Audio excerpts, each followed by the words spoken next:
শহরে বাজারে দেখো নারীদের ঢল, পর্দাবিহীন তারা করে ঝলমল। অন্যকে তার দিকে আশিক বানায়, অন্যকে তার দিকে আশিক বানায়।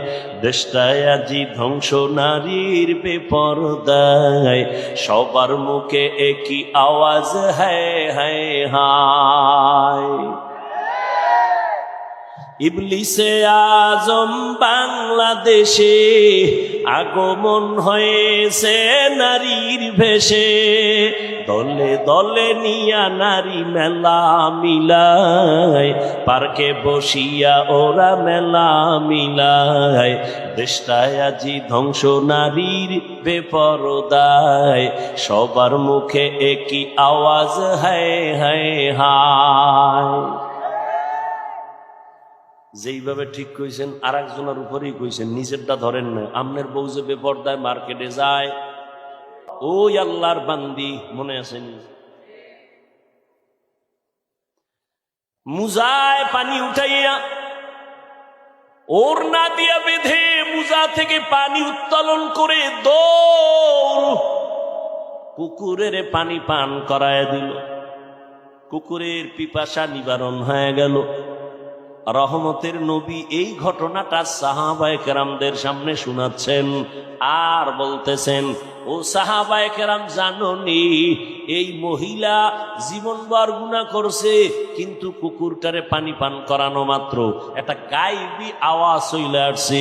গায়েবী আওয়াজ দিয়া বলা হচ্ছে, এই জাহান্নামী নারী, তুমি জীবনভর গুনাহ করেছো, কিন্তু কুকুরের যে পানি পান করাইলা মোহব্বত লাগাইয়া, এই এতটুকু আমলের বিনিময় আল্লাহ তোমার জীবনের সব গুনাহ মাফ করে দিয়েছে।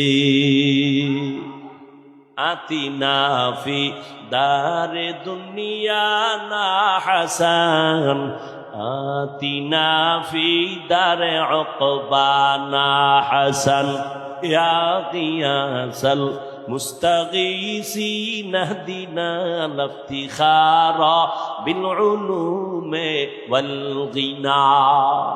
ইখলাস আমলের জন্য পূর্ব শর্ত, 100% ইখলাস লাগবে। ওমা উমিরু ইল্লা লিয়াবুদুল্লাহ মুখলিসিনা লাহুদ্দিন। ইখলাসওয়ালা আমলের মূল্য কত, তাকওয়াওয়ালা আমলের মূল্য কত।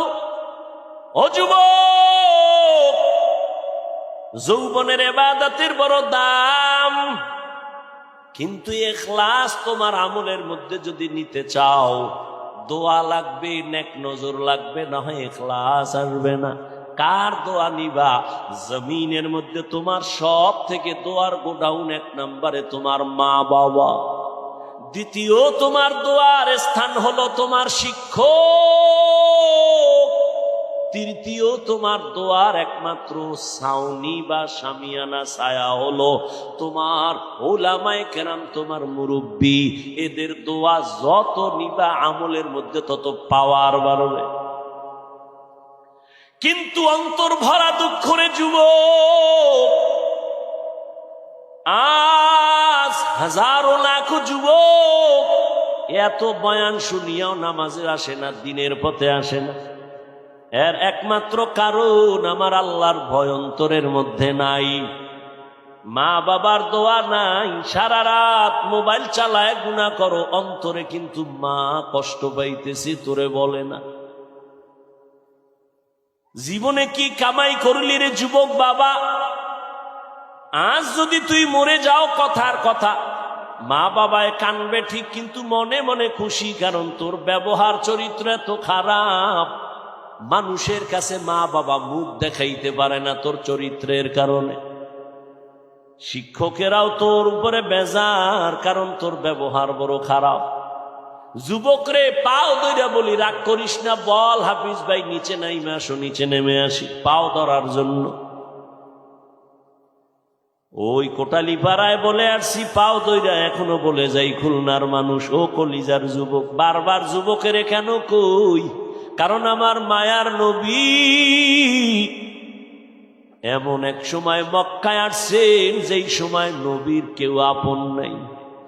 আপনারা যারা সব দুশ্মন আমার নবীরে চায় জবাই করবে, চতুর্মুখী ষড়যন্ত্র। সন্তান বিপদে পড়লে আম্মা জানের টেলিফোন করে, আম্মা জান একটু হাত উঁচু করে দোয়া করো, আমি বিপদে আছি। ঠিক নেই? আব্বা জানের কয় আসো, আমি বিপদে পড়ে গেলাম। মায়ার নবী কয় এমন বিপদ আমার চারদিকে, চাচা আবু লাহাব আমার দুশ্মন, আবু তালিব আমার দুশ্মন, উতবা আমার দুশ্মন, আবু জাহাল আমার দুশ্মন, চতুর্মুখী দুশ্মনেরা চায় আমারে জবাই করবে, আমাকে দুনিয়ার থেকে বিদায় দিবে। এমন পরিস্থিতি, আমি এতটাই ক্লান্ত, এতটাই ব্যথিত, আমার আব্বাও নাই যে আমি আব্বার কাছে বলবো কাছে দাঁড়াও, আমার মাও নাই কে আমার জন্য কলিজা ভরে দোয়া করবে। ওই সময় আমার আব্বারও আমি পাই নাই, আম্মা জানেরও ডাক দিয়া পাই নাই। ওই বিপদের সময় আমার মাওলার পক্ষ থেকে আমি মুহাম্মদের উপকার যারা করেছে সবাই হলো যুবক, আর আমার দুশ্মনী যারা করছে অধিকাংশ হলো বুড়া।